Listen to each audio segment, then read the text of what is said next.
Let's get some reaction to that from Rich Ferraro, who's from 1865, the Nottingham Forest podcast. Hello, Rich. Hi, Chris. Hi. You a big Ange man? Well, we have to be now, don't we? You got to support the manager who's in place. Yes. How do you feel about him being the new manager? I mean, I know what you mean. You got to get behind him, but do you think he's going to deliver what he says he will?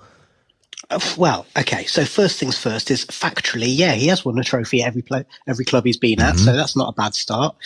He's existed in the Glasgow pressure cooker, and so he should be able to deal with pressure.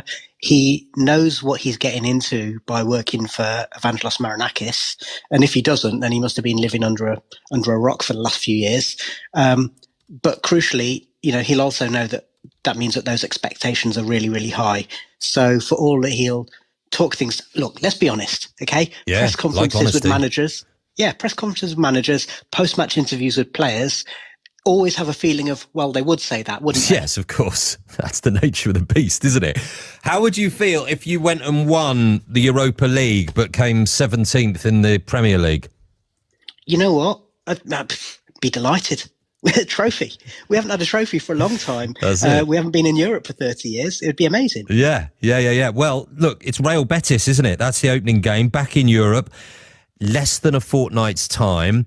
I mean, that will be a proper baptism for him, won't it? How confident are you that he's going to have a lot of new players who would have been getting down to business with Nuno playing in his style in such a short time frame? Well, I think this is the acid test, isn't it? Look, he also said that he's really, really pleased with the squad and the fact that there is a decent-sized squad. So hopefully we won't have the same problems that he had with Spurs last season where he could barely string a team together. Secondly, I think, in terms of the availability of players, there should be enough there that he can play in 2 or 3 ways that suit his style of play. And let's not forget as well, Nuno had a remit before everything went wrong that he was supposed to evolve the style of play to a more possession-based and slightly more pressing style. So that will already have been on the minds of everyone at the club. Yeah, okay. Big owner, big manager. It's all big for Forest this season. Let's see how they go, Rich. Thanks very much indeed. Forest are massive.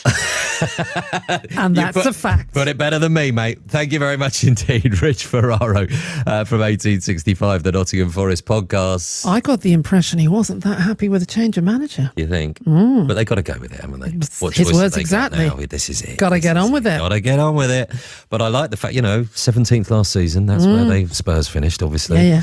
But still got the cup. And Rich saying, yeah, we'll take that. Why not? Forest are massive. It's hard to argue.